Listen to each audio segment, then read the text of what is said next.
Dear students, we are doing some activities related to workplace communication. Today, let us solve some more cases. Most of the activities are ethical dilemmas. That is, there is an ambiguity. There is a problem in deciding what is right, what is wrong. ಇಂದಿನ ತರಗತಿಯಲ್ಲಿ ನಾವು ವರ್ಕ್ಪ್ಲೇಸ್ communication ಆಕ್ಟಿವಿಟೀಸ್ನ ಮಾಡ್ತಾ ಇದ್ವಿ. ಇವತ್ತು ಇನ್ನೊಂದಷ್ಟು ಆಕ್ಟಿವಿಟೀಸ್ನ solve ಮಾಡೋಣ. ಇಲ್ಲಿ ಬರ್ತಕ್ಕಂಥ ಕೇಸಸ್ ಅಥವಾ ಪ್ರಾಬ್ಲಮ್ಸ್ ಬಹಳಷ್ಟು ಎಥಿಕಲ್ ಡೈಲೆಮಾ ಅಂದರೆ ನೈತಿಕ ದ್ವಂದ್ವಕ್ಕೆ ಸಂಬಂಧಿಸಿದೆ. ಯಾವುದು ಸರಿ ಯಾವುದು ತಪ್ಪು ನಿರ್ಧರಿಸಲಿಕ್ಕೆ ಸಾಧ್ಯವಾಗದಂಥ ಪರಿಸ್ಥಿತಿ ಅಂಥದಕ್ಕೆ ಸಂಬಂಧಿಸಿದೆ. ಅಂಥ ಸಮಯದಲ್ಲಿ ಏನು ಮಾಡಬೇಕು ಅನ್ನೋದನ್ನು ನೋಡೋಣ. Activity number 3, attending A customer speaking A different language. ನಮ್ಮ ಮಾತೃಭಾಷೆಯನ್ನು ಹೊರತುಪಡಿಸಿ ಬೇರೆ ಭಾಷೆಯನ್ನು ಮಾತಾಡ್ತಕ್ಕಂಥ ಒಬ್ಬ ಕಸ್ಟಮರ್ನ ಡೀಲ್ ಮಾಡೋದ್ರ ಬಗ್ಗೆ ಈ ಆಕ್ಟಿವಿಟಿ ಇದೆ. You have joined a service company in your city. You are in charge of providing the on door service to all the customers who purchase an air conditioner from the company store. So ನೀವು ಒಂದು service ಕಂಪನಿಗೆ join ಮಾಡಿದ್ದೀರಾ. ಆ ಕಂಪನಿಯಲ್ಲಿ ನೀವು ನಿಮ್ಮ ಸ್ಟೋರ್ನಿಂದ air condition purchase ಮಾಡ್ತಕ್ಕಂಥ ಕಸ್ಟಮರ್ಗೆ ಡೋರ್ ಸರ್ವಿಸ್ ಅನ್ನು ಕೊಡ್ತಕ್ಕಂಥ ಒಂದು ಹುದ್ದೆಯಲ್ಲಿದ್ದೀರಾ. You have been working for 6 months and enjoyed your work so far. ನೀವು 6 ತಿಂಗಳಿಂದ ಇಲ್ಲಿ ಕೆಲಸ ಮಾಡ್ತಾ ಇದ್ದೀರಾ. ಮತ್ತೆ ನಿಮಗೆ ಆ ಕೆಲಸ ನಿಮಗೆ ತುಂಬಾ ಖುಷಿಯನ್ನು ಕೊಟ್ಟಿದೆ, ಅಂದ್ರೆ ಸಕ್ಸಸ್ಫುಲ್ ಆಗಿ ಕೆಲಸ ಮಾಡ್ತಾ ಇದ್ದೀರಾ. You are confident of your skills and always manage to get good reviews from the customers. ನೀವು ನಿಮ್ಮ ಸ್ಕಿಲ್ನಲ್ಲಿ ತುಂಬ ಕಾನ್ಫಿಡೆಂಟ್ ಇದ್ದೀರಾ ಮತ್ತು ಕಸ್ಟಮರ್ಸ್ ಸಹ ನಿಮ್ಮ ಬಗ್ಗೆ ಒಳ್ಳೆ ರಿವ್ಯೂನ ಕೊಟ್ಟಿರ್ತಾರೆ. This week however a customer files a complaint about a mysterious noise in his air conditioner. ಈ ವಾರ ಏನಾಗುತ್ತೆ, ಒಬ್ಬ ಕಸ್ಟಮರ್ ಕಂಪ್ಲೇಂಟ್ ಫೈಲ್ ಮಾಡ್ತಾರೆ. ಅವರ AC-ನಲ್ಲಿ ಒಂದು ಮಿಸ್ಟೀರಿಯಸ್ ಸೌಂಡ್ ಅಂದರೆ ಅಬ್ನಾರ್ಮಲ್ ಸೌಂಡ್ ಬರ್ತಾ ಇದೆ, ವಿಚಿತ್ರವಾದಂಥ ಶಬ್ದ ಬರ್ತಾ ಇದೆ ಅಂತ ಕಂಪ್ಲೇಂಟ್ ಮಾಡ್ತಾ ಇದ್ದಾರೆ. The manager sends you to look at. Manager ನಿಮ್ಮನ್ನೇ ಅದನ್ನು ಹೋಗಿ ನೋಡಲಿಕ್ಕೆ ಹೇಳ್ತಾರೆ, ಯಾಕಂದರೆ ಅವರಿಗೆ ನಿಮ್ಮ ಬಗ್ಗೆ ಬಹಳ ನಂಬಿಕೆ ಇರುತ್ತೆ. When you reach the site you find out that the customer is not a native Kannada speaker. ನೀವು ಅಲ್ಲಿ ಹೋಗಿ ರೀಚ್ ಆದಾಗ ನಿಮಗೆ ಗೊತ್ತಾಗುತ್ತೆ ಆ ವ್ಯಕ್ತಿಗೆ ನೇಟಿವ್ ಲ್ಯಾಂಗ್ವೇಜ್ ಅಂದರೆ ಕನ್ನಡ ಬರೋದಿಲ್ಲ. He is an American and speaks mostly English. ಅವರು ಒಬ್ಬ ಅಮೆರಿಕನರಾಗಿದ್ದು ಇಂಗ್ಲಿಷ್ನಲ್ಲಿ ಮಾತಾಡ್ತಾ ಇದ್ದಾರೆ. and cannot explain the problem to you fully in Kannada. ಆ ಸಮಸ್ಯೆಯನ್ನು ಸಂಪೂರ್ಣವಾಗಿ ನಿಮಗೆ ಕನ್ನಡದಲ್ಲಿ ಎಕ್ಸ್ಪ್ಲೇನ್ ಮಾಡಲಿಕ್ಕೆ ಅವರಿಗೆ ಆಗೋದಿಲ್ಲ. ಈಗ ಏನು ಮಾಡಬೇಕು? ಈ ಪ್ರಾಬ್ಲಮ್ ಸಾಲ್ವ್ ಮಾಡಲಿಕ್ಕೆ ಒಂದು ಬಹಳ ಉಪಯುಕ್ತವಾದಂಥ ಹಿಂಟ್ ಕೊಟ್ಟಿದ್ದಾರೆ. Think out of the box. Think out of the box ಅಂದರೆ ಯಾವಾಗಲೂ ಯೋಚನೆ ಮಾಡುವ ದಾಟಿಯನ್ನು ಬಿಟ್ಟು ಬೇರೆ ರೀತಿಯಲ್ಲಿ ಯೋಚನೆ ಮಾಡಿ. ಸೊ ಏನು? Often while dealing with customers, strange and unexpected problems arise. ಕಸ್ಟಮರ್ಸ್ನ ಡೀಲ್ ಮಾಡುವಾಗ ಸಾಮಾನ್ಯವಾಗಿ ಸ್ಟ್ರೇಂಜ್ ಅಂದರೆ ಪರಿಚಿತವಲ್ಲದ, ಅನ್ಎಕ್ಸ್ಪೆಕ್ಟೆಡ್ ಎಕ್ಸ್ಪೆಕ್ಟ್ ಮಾಡದೇ ಇರ್ತಕ್ಕಂಥದ್ದು ಅಂದರೆ ಅನಿರೀಕ್ಷಿತವಾದಂತಹ ಸಮಸ್ಯೆಗಳು ಉದ್ಭವ ಆಗ್ತವೆ. Perhaps call a friend and have them speak to the customer on the phone and translate to you. ನೋಡಿ, ಇಲ್ಲಿ ಒಂದು ಒಳ್ಳೆ ಸಜೆಷನ್ ಕೊಡಿದ್ದಾರೆ. ಬಹುಶಃ ನೀವು ನಿಮ್ಮ ಆಫೀಸ್ನಲ್ಲಿ ಕೆಲಸ ಮಾಡ್ತಕ್ಕಂಥ ಇಂಗ್ಲೀಷ್ ಚೆನ್ನಾಗಿ ಬಲ್ಲಂತ ನಿಮ್ಮ ಫ್ರೆಂಡಿಗೆ ಕಾಲ್ ಮಾಡಿ ಆ ಫೋನನ್ನು ಆ ಕಸ್ಟಮರ್ ಕೈಯಲ್ಲಿ ಕೊಟ್ಟು ಟ್ರಾನ್ಸ್ಲೇಟ್ ಮಾಡಲಿಕ್ಕೆ ಹೇಳ್ಬೋದು. ಇದು ಒಳ್ಳೆಯ ಸಜೆಷನ್. ಈಗ ಈ ಆಕ್ಟಿವಿಟಿಗೆ ಸಂಬಂಧಿಸಿದಂತೆ ಏನು ಕ್ವಶನ್ಸ್ ಕೊಟ್ಟಿದ್ದಾರೆ ನೋಡೋಣ. What is the way forward? ಇದಕ್ಕೆ ಪಾಸಿಟಿವ್ ಸೊಲ್ಯೂಷನ್ ಏನು, ಮತ್ತು ಫ್ಯೂಚರಲ್ಲಿ ಅದು ನಮಗೆ ಹೇಗೆ ಬೆನಿಫಿಷಿಯಲ್ ಆಗುತ್ತೆ, ಲಾಭದಾಯಕವಾಗುತ್ತೆ. As already told in the hint, you should not escape from the responsibility. If you go back to the company, if you refuse to attend the case, it will be a serious problem. So, as suggested by the hint, you can simply call your friend and ask him to translate the problem. ಇಲ್ಲಿ ಒಳ್ಳೆ solution ಅಂದರೆ ಏನು?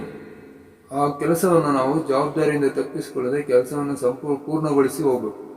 ಅದೇ ಸರಿಯಾದ solution.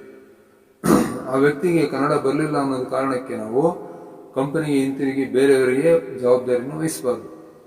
So ಮುನ್ಸೂಚನೆ ಅಂದರೆ ಹಿಂಟಲ್ಲಿ ಈಗಾಗಲೇ ಹೇಳಿದ್ದಾರೆ, ನೀವು ಒಂದು ಸುಳಿವು ಕೊಟ್ಟಿದ್ದಾರೆ. ಏನಂತ? ಕಾಲ್ ಮಾಡ್ಬೋದು. ನಾವು ನಮ್ಮ ಫ್ರೆಂಡಿಗೆ ಕಾಲ್ ಮಾಡಿ ಅವರನ್ನ ಫೋನನ್ನು ಕಸ್ಟಮರ್ಗೆ ಕೊಟ್ಟು ಟ್ರಾನ್ಸ್ಲೇಟ್ ಮಾಡ್ಲಿಕ್ಕೆ ಹೇಳ್ಬೋದು. ಇದು best solution. Is it a good idea to just leave and make the customer wait for some time till someone who understands English can return to service the AC? ಆ ಕೆಲಸವನ್ನು ಅಟೆಂಡ್ ಮಾಡದೆ ಹಾಗೆ ಹಿಂತಿರುಗುವುದು. English ತಿಳಿದಂತ ವ್ಯಕ್ತಿಗಳು ಬಂದು ಆ ಕೇಸನ್ನು attend ಮಾಡೋವರೆಗೂ ಕಸ್ಟಮರ್ನ wait ಮಾಡದಂತೆ ಕೇಳಿಕೊಳ್ಳೋದು, ಇದು ಸರಿಯಾದ ನಡವಳಿಕೆ ಅಂತ ಕೇಳಿದ್ದಾರೆ. So what is the answer to this question? It is absolutely wrong. You should not leave the place. You should not ask the customer to wait. So simply you can call your friend and you can ask your friend to translate and attend the case. So that is the right solution. What if there is a serious miscommunication and the AC is damaged while the customer waits? Suppose you have left the place and if the customer continues to use the AC and if the AC is damaged in the course of time, what happens? What would be the consequences? ನೀವು ಆ ಒಂದು ಸಮಸ್ಯೆಯನ್ನು attend ಮಾಡದೆ ಹಿಂತಿರುಗಿದ್ರೆ ಆ ಒಂದು AC ಅದೇ condition ಅಲ್ಲಿ run ಆಗಿ ಇನ್ನಷ್ಟು ಹಾನಿಗೊಳಗಾದ್ರೆ ಏನಾಗ್ಬೋದು? ಅದಕ್ಕೆ ನೀವೇ ಜವಾಬ್ದಾರರಾಗಬಹುದು, ಅಥವಾ ಕಂಪನಿಯಿಂದ ನಿಮಗೆ ಪೆನಾಲ್ಟಿ ಆಗಬಹುದು, ಅಥವಾ you will get bad review. ನಿಮಗೆ ಕಸ್ಟಮರ್ ಬ್ಯಾಡ್ ರಿವ್ಯೂ ಹಾಕ್ತಕ್ಕಂಥ ಚಾನ್ಸ್ ಇರುತ್ತೆ. ನಿಮ್ಮ ಸ್ಕೋರ್ ಕಡಿಮೆ ಆಗುತ್ತೆ, ನಿಮ್ಮ ಕ್ರೆಡಿಬಿಲಿಟಿ ಕಡಿಮೆ ಆಗುತ್ತೆ. Activity number 4, gender sensitivity. So this problem or this case is related to gender sensitivity. Gender sensitive ಅಂದ್ರೆ ಲಿಂಗಭೇದ ಇರ್ತಕ್ಕಂಥ ಸಮಸ್ಯೆ. ಈ ಒಂದು ಸಮಸ್ಯೆ ಒಬ್ಬ ಲೇಡಿ ವರ್ಕರ್ಗೆ ಸಂಬಂಧಿಸಿದೆ. You are a woman and have secured a job in a manufacturing plant. ನೀವು ಒಬ್ಬ ಸ್ತ್ರೀ ಅಂತ ತಿಳ್ಕೊಳ್ಳಿ, ಒಂದು ಮ್ಯಾನುಫ್ಯಾಕ್ಚರಿಂಗ್ ಪ್ಲಾಂಟ್ ಅಲ್ಲಿ ನೀವು ಅಪಾಯಿಂಟ್ ಆಗಿದ್ದೀರಾ. You are an ITI topper. ನೀವು ITI ನಲ್ಲಿ ಒಳ್ಳೆ ಸ್ಕೋರ್ ಮಾಡಿದ್ದೀರಾ and are confident of your skills. ಮತ್ತೆ ನಿಮಗೆ ನಿಮ್ಮ ಸ್ಕಿಲ್ ಬಗ್ಗೆ ಬಹಳಷ್ಟು ಆತ್ಮವಿಶ್ವಾಸ ಇದೆ, ಚೆನ್ನಾಗಿ ನೀವು ಪರ್ಫಾರ್ಮ್ ಮಾಡಿದ್ದೀರಾ ಆಸ್ ಪರ್ ಕಂಪನಿ ಪಾಲಿಸಿ. ಆದರೆ ಇಲ್ಲೇನಾಗುತ್ತೆ, ಕಂಪನಿಯ ಪಾಲಿಸಿ ಅಂತೆ you cannot be assigned a night shift or evening shift. ನಿಮ್ಮನ್ನ ಸಂಜೆ ಪಾಳಿಗಾಗಲಿ ರಾತ್ರಿ ಪಾಳಿಗಾಗಲಿ ನೇಮಿಸೋದಕ್ಕೆ ಬರೋದಿಲ್ಲ. ನೀವು ಮಾರ್ನಿಂಗ್ ಶಿಫ್ಟಲ್ಲೇ ವರ್ಕ್ ಮಾಡಬೇಕು, ಡೇ ಶಿಫ್ಟ್ನಲ್ಲೇ ವರ್ಕ್ ಮಾಡಬೇಕು. and are given the morning shift. However, you soon observe that the attitude of your supervisor towards you is very biased. ಆದರೆ ನಿಮಗೆ ಶೀಘ್ರದಲ್ಲೇ ಗೊತ್ತಾಗುತ್ತೆ, ನಿಮ್ಮ ಸೂಪರ್ವೈಸರು ಬಹಳ ತಾರತಮ್ಯ ಮಾಡ್ತಾರೆ. ಅವರು ಹೆಂಗಸರ ಮೇಲೆ ಅಷ್ಟೊಂದು ಆತ್ಮವಿಶ್ವಾಸ ಇಟ್ಟಿರೋದಿಲ್ಲ. He has openly told you. ಅದನ್ನು ಅವರು ಮತ್ತೆ ನಿಮಗೆ ನೇರವಾಗಿ ಹೇಳಿರ್ತಾರೆ. ಏನಂತ? He doesn't trust you with heavy machine jobs. ನಿಮ್ಮನ್ನು ಯಾವುದೇ ಒಂದು ಹೆವಿ ಮೆಷಿನರಿನ ವರ್ಕ್ ಮಾಡೋದಕ್ಕೆ ಅಲೋ ಮಾಡೋದಿಲ್ಲ ಅಂತ ಹೇಳ್ಬಿಡ್ತಾರೆ. ಅವರಿಗೆ ನಿಮ್ಮ ಮೇಲೆ ನಂಬಿಕೆ ಇರೋದಿಲ್ಲ, ನಿಮ್ಮ ಕೆಪಾಸಿಟಿಯ ಬಗ್ಗೆ ನಂಬಿಕೆ ಇರೋದಿಲ್ಲ. ನೀವೊಬ್ಬ ಸ್ತ್ರೀ ಆಗಿರೋದ್ರಿಂದ ಹೆವಿ ಮೆಷಿನರೀಸ್ನ ಆಪರೇಟ್ ಮಾಡಲಿಕ್ಕೆ ಅವನು ಒಪ್ಕೊಳ್ಳೋದಿಲ್ಲ. This is preventing you from working with jobs that will further your promotion. ಇದರಿಂದ ನಿಮಗೇನಾಗುತ್ತೆ, ಪ್ರಮೋಷನ್ ಆಗ್ತಕ್ಕಂಥ ಅವಕಾಶ ನೀವು ಕಳೆದುಕೊಳ್ತಾ ಇದ್ದೀರಾ. You are also afraid that this will affect your performance review. ನೋಡಿ, ನಿಮಗೆ ಇದು ಭಯ ಇದೆ. ಯಾವಾಗ ನಾವು ಹೆವಿ ಮೆಷಿನರಿ ಮೇಲೆ ಕೆಲಸ ಮಾಡೋದಿಲ್ವೋ, ನಮ್ಮ ಪರ್ಫಾರ್ಮೆನ್ಸ್ ರಿವ್ಯೂ ಕಡಿಮೆ ಆಗುತ್ತೆ, ಕ್ರೆಡಿಬಿಲಿಟಿ ಕಡಿಮೆ ಆಗುತ್ತೆ. Which will be submitted by the same supervisor. ನೋಡಿ, ಈ ರಿವ್ಯೂನ ಬರೆಯತಕ್ಕಂಥದ್ದು ಸೇಮ್ ಸೂಪರ್ವೈಸರ್, ಅದೇ ಸೂಪರ್ವೈಸರ್ ಆಗಿರ್ತದೆ. ಹಾಗಾಗಿ ನಿಮಗೆ ರಿವ್ಯೂನಲ್ಲಿ ಕಡಿಮೆ ಮಾರ್ಕ್ಸ್ ಸಿಗ್ತಕ್ಕಂಥ ಚಾನ್ಸ್ ಇರುತ್ತೆ, ಪ್ರಮೋಷನ್ ಸಿಗದೆ ಹೋಗ್ತಕ್ಕಂಥ ಚಾನ್ಸ್ ಇರುತ್ತೆ. When you approach the HR department, it is suggested that you take up the night shift as that will mean a change in your supervisor. ನೀವು HR ಡಿಪಾರ್ಟ್ಮೆಂಟ್ನ ಅಪ್ರೋಚ್ ಮಾಡಿದಾಗ ಅವ್ರು ಏನು ಸಜೆಸ್ಟ್ ಮಾಡ್ತಾರೆ, ನೀವು ನೈಟ್ ಶಿಫ್ಟ್ ತೆಗೆದುಕೊಳ್ಳಿ, ಅದರಲ್ಲಿ ಈ ಸೂಪರ್ವೈಸರ್ ಇರೋದಿಲ್ಲ, ಸೂಪರ್ವೈಸರ್ ಚೇಂಜ್ ಆಗ್ತಾರೆ ಅಂತ ಸಜೆಸ್ಟ್ ಮಾಡ್ತಾರೆ. ಇದು ಸರಿನಾ? ಇಲ್ಲಿ ನಾವು ಎಥಿಕಲ್ ಡೈಲೆಮಾ ಅಂದರೆ ನೈತಿಕ ದ್ವಂದ್ವವನ್ನು ಫೇಸ್ ಮಾಡ್ತೀವಿ. ಕಂಪನಿಯ ರೂಲ್ಸ್ ಪ್ರಕಾರ ನೀವು ನೈಟ್ ಶಿಫ್ಟಲ್ಲಿ ಕೆಲಸ ಮಾಡೋ ಆಗಿಲ್ಲ. ಆದರೆ ಈಗ ನಿಮಗೆ ಪ್ರಮೋಷನ್ಸ್ ಬೇಕು, ನೀವು ಹೆವಿ ಮೆಷಿನರಿ ಮೇಲೆ ಕೆಲಸ ಮಾಡಬೇಕು, ಅಥವಾ ಆ ಸೂಪರ್ವೈಸರಿಂದ ಸಪ್ರೇಟ್ ಆಗಿ ಬೇರೆ ಸೂಪರ್ವೈಸರ್ ಅಡಿಯಲ್ಲಿ ಕೆಲಸ ಮಾಡಬೇಕು ಅಂದರೆ ಆಟೋಮ್ಯಾಟಿಕ್ ಆಗಲಿ ನೈಟ್ ಶಿಫ್ಟಿಗೆ ಬರಬೇಕಾಗುತ್ತೆ. ಸೊ ಇದು ಸರಿನಾ? ಇಲ್ಲಿ ಹಿಂಟ್ ಏನು ಕೊಟ್ಟಿದ್ದಾರೆ ನೋಡೋಣ. Do not make a vague complaint. ಯಾವುದೇ ಕಾರಣಕ್ಕೂ ನೇರವಾದ ಅಸ್ಪಷ್ಟವಾದ ದೂರನ್ನ ಮಾಡಬೇಡಿ. Explain what exactly the problem is. You are unable to operate this one machine. Clearly suggest to the HR an alternate way forward. ನಿಮ್ಮ ಸಮಸ್ಯೆ ಏನು ಅನ್ನೋದನ್ನ ವಿವರವಾಗಿ HR ಅಂದ್ರೆ ಹ್ಯೂಮನ್ ರಿಸೋರ್ಸ್ ಮ್ಯಾನೇಜರ್ಗೆ ತಿಳಿಸಿ. ಅವರಿಗೆ ಇದಕ್ಕೆ ಸರಿಯಾದ ಆಲ್ಟರ್ನೇಟ್ ಅಂದ್ರೆ ಬದಲಿ ವ್ಯವಸ್ಥೆ ಮತ್ತೆ ವೇ ಫಾರ್ವರ್ಡ್ ಅಂದ್ರೆ ಫ್ಯೂಚರ್ ಅಲ್ಲಿ ಬೆನಿಫಿಟ್ ಆಗುವಂತ ವ್ಯವಸ್ಥೆ ಯಾವುದಿದೆ ಅನ್ನೋದನ್ನ ಕೇಳಿ. Tell him or her exactly what you want to be given a chance to do. That is, you want to prove that you are as capable of handling machinery like men. ಅವರಿಗೆ ನಿರ್ದಿಷ್ಟವಾಗಿ ನಿಮಗೆ ಏನು chance ಬೇಕಾಗಿದೆ ಅನ್ನೋದನ್ನ ತಿಳಿಸ್ಬೇಕು. ಅಂದ್ರೆ ಬೇರೆ ಮೇಲ್ workers ಏನ್ ಕೆಪಾಸಿಟಿಯನ್ನ ಎಕ್ಸಿಬಿಟ್ ಮಾಡ್ತಾರೆ ಅದೇ ಕೆಪಾಸಿಟಿ ನಾನು ಸಹ ಎಕ್ಸಿಬಿಟ್ ಮಾಡಬಲ್ಲೆ, ಅದೇ ಕೆಲಸವನ್ನು ನಾನು ಮಾಡಬಲ್ಲೆ ಅನ್ನೋದನ್ನು ನೀವು ತೋರಿಸಲಿಕ್ಕೆ ಒಂದು ಅವಕಾಶವನ್ನು ಕೇಳಬೇಕು. Eventually everyone on the plant should work as per manual and guidelines. ನೋಡಿ, ಪ್ರತಿಯೊಬ್ಬರು ಸಹ ಮ್ಯಾನ್ಯುಯಲ್ ನಲ್ಲಿ ಏನ್ ಪಾಲಿಸಿ ಇದೆ, ರೂಲ್ಸ್ ಇದೆ ಅದನ್ನ ಫಾಲೋ ಮಾಡಲೇಬೇಕಾಗುತ್ತೆ. ಅಂದ್ರೆ ಇಲ್ಲಿ ನೀವು ನೈಟ್ ಶಿಫ್ಟ್ ಅನ್ನ ಕೇಳಬಾರ್ದು. ಯಾಕಂದ್ರೆ ಕ್ಲಿಯರ್ ಆಗಿ ಹೇಳಿದ್ದಾರೆ ಫ್ಯಾಕ್ಟರಿ ಗೈಡ್ಲೈನ್ಸ್ ಅಲ್ಲಿ ಲೇಡೀಸ್ಗೆ ನೈಟ್ ಶಿಫ್ಟ್ ಅಥವಾ ಈವ್ನಿಂಗ್ ಶಿಫ್ಟ್ ನ ಅಲಾಟ್ ಮಾಡೋದಿಲ್ಲ. What is the way forward? What is the solution? As already told in the hint, you are not supposed to make a complaint or you are not supposed to choose night shift, alternate shift. So you have to make a request with the personnel, HR personnel, that you can also work equal to the men. We can operate any machine. So we can ask them to suggest an alternate method, an alternate way to solve this problem. ಈಗ ಇದರಲ್ಲಿರ್ತಕ್ಕಂಥ ಪ್ರಶ್ನೆಗಳನ್ನು ಗಮನಿಸೋಣ. What is the way forward? ಈಗಾಗಲೇ ಹಿಂಟಲ್ಲಿ ಹೇಳಿರೋ ಹಾಗೆ HR ಹತ್ರ ನಾವು complaint ಮಾಡಬಾರ್ದು, ಅದರ ರಿಕ್ವೆಸ್ಟ್ ಮಾಡ್ಕೊಳ್ಬೇಕು. ಯಾವುದಾದ್ರೂ ಆಲ್ಟರ್ನೇಟ್ ವೇ ಇದ್ರೆ ಸಜೆಸ್ಟ್ ಮಾಡಿ, ನಾನು ಸಹ ಮೇಲ್ ವರ್ಕರ್ಸ್ ಏನ್ ಕೆಲಸ ಮಾಡ್ತಾರೋ ಅದೇ ಕೆಲಸವನ್ನು ಮಾಡಬಲ್ಲೆ, ಆ ಮೆಷಿನರೀಸ್ನ ನಾನು ಆಪರೇಟ್ ಮಾಡಬಲ್ಲೆ ಅನ್ನೋದನ್ನ ಮನವರಿಕೆ ಮಾಡಿಕೊಡ್ಬೇಕು. ಅದಕ್ಕೊಂದು ಆಲ್ಟರ್ನೇಟ್ ವ್ಯವಸ್ಥೆಯನ್ನ ಅವರಿಂದನೇ ಕೇಳಬೇಕು. There is also an opinion of just leaving the job. Would you take up the night shift?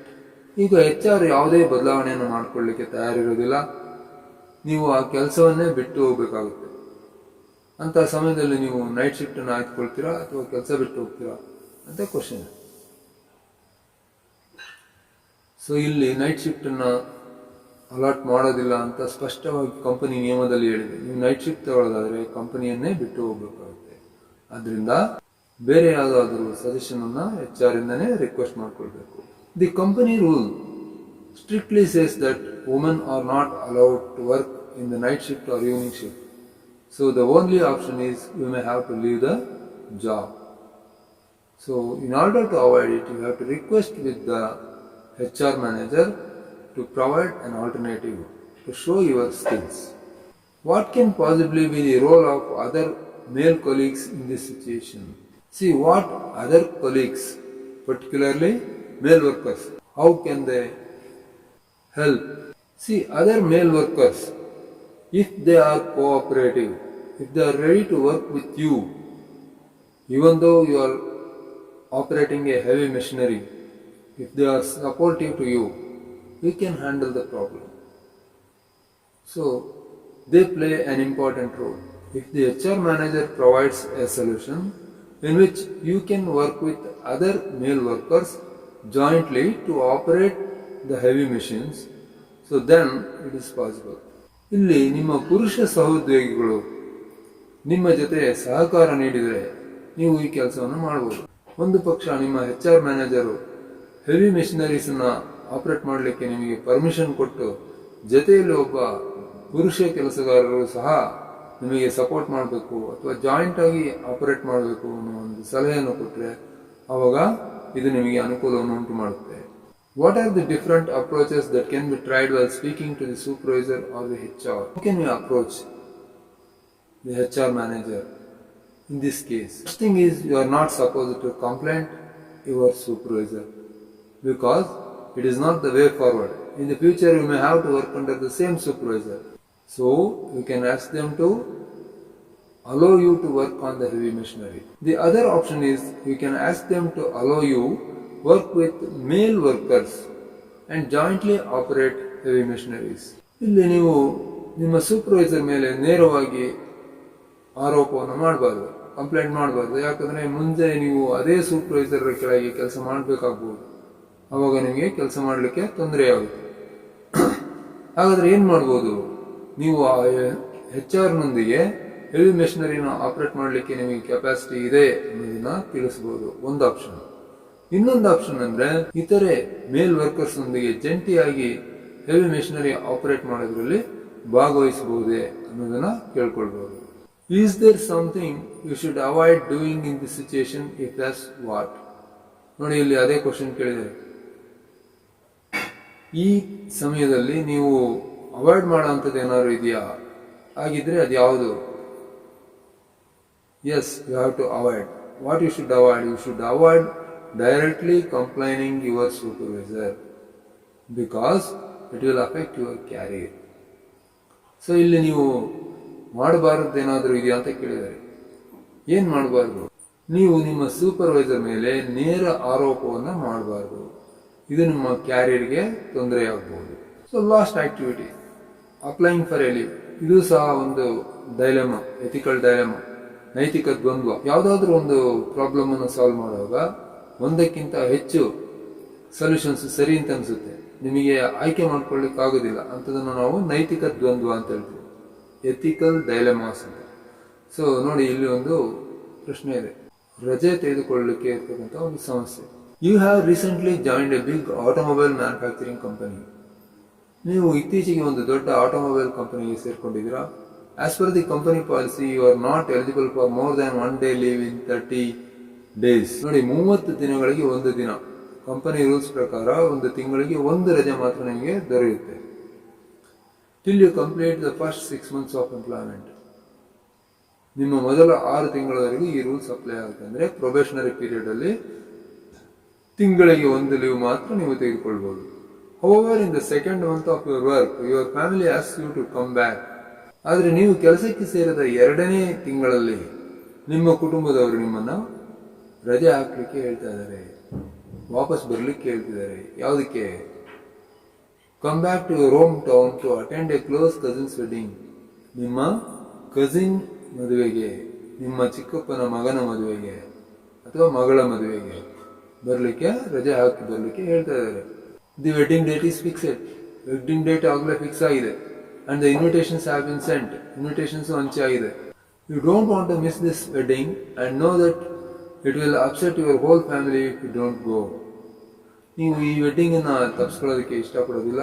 ಮತ್ತೆ ನೀವು ಈ ವೆಡ್ಡಿಂಗ್ ಅನ್ನ ತಪ್ಪಿಸ್ಕೊಂಡ್ರೆ ಇಡೀ ಫ್ಯಾಮಿಲಿನೇ ಅಪ್ಸೆಟ್ ಆಗುತ್ತೆ, ಎಲ್ಲರೂ ಸಹ ಬೇಜಾರಾಗ್ತಾರೆ. If the HR on the plant is approach, they will clearly state that he or she doesn't have any authority to alter the policy. ನೀವು HR ನ ಅಪ್ರೋಚ್ ಮಾಡಿದಾಗ ಅವರು ನಿಮಗೆ ಕ್ಲಿಯರ್ ಆಗಿ ಹೇಳ್ತಾರೆ, ಪಾಲಿಸಿನ ಯಾವುದೇ ಕಾರಣಕ್ಕೂ ಆಲ್ಟರ್ ಮಾಡಲಿಕ್ಕೆ ಅವರಿಗೆ ಅಥಾರಿಟಿ ಇಲ್ಲ, ಅಧಿಕಾರ ಇಲ್ಲ ಅಂತ. ಇಂಥ ಸಮಯದಲ್ಲಿ ಏನು ಮಾಡಬೇಕು, ಏನೇನು ಪ್ರಶ್ನೆಗಳು ಉದ್ಭವ ಆಗುತ್ತೆ ನೋಡೋಣ. ಆಸ್ ಯೂಶುವಲ್ ಇಲ್ಲಿ ಸಹ ಒಂದು ಹಿಂಟ್ ಕೊಟ್ಟಿದ್ದಾರೆ. Policies, safety manuals, etc. are decided by the top executives of a company and have to be followed by all. Policies, safety manual, principles ಯಾವುದೇ ಇರ್ಬೋದು, ಇದನ್ನ ಟಾಪ್ ಎಕ್ಸಿಕ್ಯೂಟಿವ್ಸ್ ಪ್ಲಾನ್ ಮಾಡಿರ್ತಾರೆ. ಅದನ್ನ ಯಾವುದೇ ಕಾರಣಕ್ಕೂ ಮಿಸ್ ಮಾಡೋ ಹಾಗಿಲ್ಲ.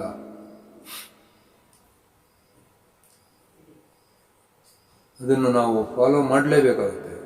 You will have to forgo the wedding. ನೀವು ಬಹುಶಃ ಮದುವೆಗೆ ಅಟೆಂಡ್ ಆಗೋದನ್ನ ತಪ್ಪಿಸಬೇಕಾಗುತ್ತೆ. But perhaps make up for it to your family later in some other way. ಅದಕ್ಕೆ ನೀವು ನಿಮ್ಮ ಫ್ಯಾಮಿಲಿಗೆ ಬೇರೆ ರೀತಿಯಲ್ಲಿ ಕಾಂಪೆನ್ಸೇಟ್ ಮಾಡಬಹುದು. ಈಗ ಪ್ರಶ್ನೆ ಏನು ನೋಡೋಣ. ಮೊದಲನೇದು, how will you communicate this to your supervisor and HR? ಇದನ್ನ ನೀವು ಸೂಪರ್ವೈಸರ್ ಅಥವಾ HR ಗೆ ಯಾವ ರೀತಿ ಹೇಳ್ಕೊಳ್ತೀರಾ? So you can convince your HR or the supervisor clearly explaining the importance of the wedding. So ನೀವು ನಿಮ್ಮ HR ಗೆ ಮನವರಿಕೆ ಮಾಡಿಕೊಡ್ಬೋದು, ಈ ಒಂದು ಮದುವೆ ನಿಮ್ಮ ಕುಟುಂಬಕ್ಕೆ ಎಷ್ಟು ಮುಖ್ಯ, ಇದನ್ನ ಅಟೆಂಡ್ ಮಾಡದೇ ಇದ್ರೆ ಏನೆಲ್ಲ ಪರಿಣಾಮಗಳು ಉಂಟಾಗ್ತವೆ ಅನ್ನೋದನ್ನ ವಿವರಿಸಿ ಹೇಳ್ಬೋದು. What are the points to be taken care of while approaching your seniors in an office? So ಆಫೀಸ್ನಲ್ಲಿ ನಿಮ್ಮ ಸೀನಿಯರ್ ಅಂದರೆ ಸೂಪರ್ವೈಸರ್ ಅಥವಾ ಮ್ಯಾನೇಜರ್ನ ಅಪ್ರೋಚ್ ಮಾಡಬೇಕಾದ್ರೆ ಏನೆಲ್ಲ ಕೇರ್ ತಗೊಳ್ಬೇಕು? While approaching a supervisor, you must follow the etiquettes. In this case, when you are approaching your HR, you are supposed to request in a very humble manner. So you are not supposed to ask the leave as a right. Leave ತಗೊಳ್ತಕ್ಕಂಥದ್ದು ನಿಮ್ಮ ಹಕ್ಕು ಅನ್ನುವ ರೀತಿಯಲ್ಲಿ ಮಾತನಾಡಬಾರ್ದು. ಬಹಳ ವಿನಯದಿಂದ request ಮಾಡಿಕೊಳ್ಬೇಕು. Should you get an appointment? ನೀವು ಒಂದು ಅಪಾಯಿಂಟ್ಮೆಂಟ್ ತಗೊಳ್ಬೇಕೆ, ಅವ್ರನ್ನ ಭೇಟಿ ಆಗಲಿಕ್ಕೆ ಒಂದು ಸಮಯವನ್ನು ತೆಗೆದುಕೊಳ್ಬೇಕೆ, ಅಥವಾ ನೇರವಾಗಿ ಆಫೀಸ್ ಒಳಗೆ ಹೋಗಿ 1 ನಿಮಿಷ ಮಾತಾಡಲಿಕ್ಕೆ ಕಾಲಾವಕಾಶ ಕೇಳ್ಕೊಳ್ಬೇಕೆ? ಇದು ಸಹ ಕಂಪನಿಯ ಪಾಲಿಸಿ ಮೇಲೆ ಡಿಪೆಂಡ್ ಆಗುತ್ತೆ. ಸಣ್ಣ ಕಂಪನಿ ಆದರೆ ನೀವು ಜಸ್ಟ್ ಕಾಲೇಜ್ನಲ್ಲಿ ಹೇಗೆ ಕ್ಲಾಸ್ನಲ್ಲಿ ಬರಬೇಕಾದ್ರೆ ಎಕ್ಸ್ಕ್ಯೂಸ್ ಮಿ ಸರ್ ಅಂತ ಕೇಳಿ ಒಳಗೆ ಬರ್ತಿರೋ ಅದೇ ರೀತಿ ಎಂಟರ್ ಆಗ್ಬೋದು. ಅದೇ ಒಂದು ಸ್ವಲ್ಪ ದೊಡ್ಡ ಆರ್ಗನೈಸೇಷನ್ ಆದರೆ ಅದಕ್ಕೆ ಆದಂಥ ನಿಯಮಾವಳಿಗಳಿರುತ್ತೆ. So you may have to take an appointment. In a smaller organisation you can simply walk in as usual. You can ask excuse me sir, may get in, and you can approach the manager and speak. But if it is a significantly big organization, there will be a norm, there will be a rule or policy regarding approaching a manager. You may ask the peon or the security to get an appointment to see the manager. How will you communicate the result to your family? The HR has refused to sanction the leave. So how to communicate this? So you have to convince your family that you will come on some other time and make up for the loss. ಈಗಾಗಲೇ ಹೇಳಿರುವಂತೆ HR ನಿಮಗೆ leave ಕೊಡೋದನ್ನ refuse ಮಾಡ್ತಾರೆ, leave ಕೊಡೋದಕ್ಕೆ ನಿರಾಕರಿಸ್ತಾರೆ. ಅಂತ ಸಮಯದಲ್ಲಿ ನಾವೇನ್ ಮಾಡಬೇಕು? ನಮ್ಮ ಕುಟುಂಬದವರನ್ನ ಸಂತೈಸಬೇಕು. ಈ ಒಂದು ಲಾಸನ್ನ ನಾವು ಬೇರೆ ರೀತಿಯಲ್ಲಿ ಸರಿದೂಗಿಸ್ತೀನಿ ಅನ್ನೋದನ್ನ ಮನವರಿಕೆ ಮಾಡ್ಕೊಳ್ಬೇಕು. ಸೊ ಇಲ್ಲಿವರೆಗೆ ವರ್ಕ್ ಪ್ಲೇಸ್ ಕಮ್ಯುನಿಕೇಷನಲ್ಲಿ ಹಲವಾರು ಆಕ್ಟಿವಿಟೀಸ್ನ ನೋಡಿದ್ದೀವಿ. ಮುಂದಿನ ತರಗತಿಯಲ್ಲಿ ಬೇರೆ ಟಾಪಿಕ್ನೊಂದಿಗೆ ಭೇಟಿಯಾಗೋಣ. Till then, good by.